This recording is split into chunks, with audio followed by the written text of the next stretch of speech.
Bunu hangisi? Bu şey. Bu diğerleri ne yapmış? 2015'te beni köyden kaçırdılar, bayıltıp götürdüler Irak'a. Beni köyden direkt aldılar, bayılttılar. Enseme iğne vurdular. Beni zorla arabaya kattılar, zaten daha götürdüler. Zaten 5 yıla yakın ben orada kaldım. 2019'da 5 Nisan'da ben onların yanında kaçtım. 14 güne kadar KTP devletine ben teslim oldum. 21 Nisan'da da zaten Türkiye Şırnak cezaevine ben geldim.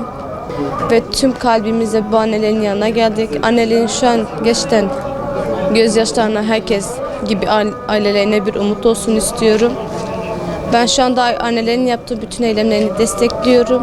Sonuna kadar da elimizden gelen her şeyde karşı annelere yardımcı olmaya çalışacağız. Şu an bakın hem HDP olsun hem de genel kaçak bir yollarda olan daha kaçırılan onca insan var. Ben size söyleyeyim, şu an bütün anneler burada sizi izliyorlar. Ben bak şu an dağdan gelmişim. Gerçekten beni bir örnek olarak görün.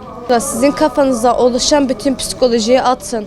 Bize karşı yapılan o kadar kötü, iğrenç baskılar, psikolojiler, bize karşı yapılan o kadar işkencelere karşı gerçekten bunlardan kurtulmanın en iyi yolu gelin Türkiye'ye teslim olun.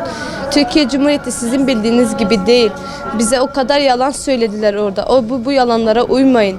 Şu an düşünüyorsunuz ki Türkiye'ye gidip kaçtığımızda da büyük bir baskı altında olacağız. Ama böyle bir şey yok. Hiçbir zaman da bir baskı altında kalmayacaksınız. Devlet her zaman sizin yanınızda size yardımcı olacak. Şu an buradaki annelere bize ne kadar yardımcı olduysa bundan sonra her zaman da sizinle bir olacak. Benim şu an sizden tek istediğim şey lütfen en kısa zamanda herkes gelip aileleriyle bir olsun. Artık bundan sonra anneler, babalar artık üzülmesin. Şu an orada gelmek isteyen çok insan var zaten. Şu an orada gelmek isteyen çok insan var. Eminim ki şu an siz hepiniz de bunu izliyorsunuz. Başta olmak üzere şu an o karargahlarda o komutanlar herkes bunu iyi görüyor. Ben onlara da söyleyeyim, lütfen artık o çocukları bırakın artık. Hiçbir şekilde hiç kimse sizinle olmak istemiyorlar. Ben bunu gayet iyi biliyorum. Kaçmak isteyen binlerce insan var. Lütfen bırakın, onlar da en kısa zamanda aileleriyle bir olsun istiyorum. Tamam.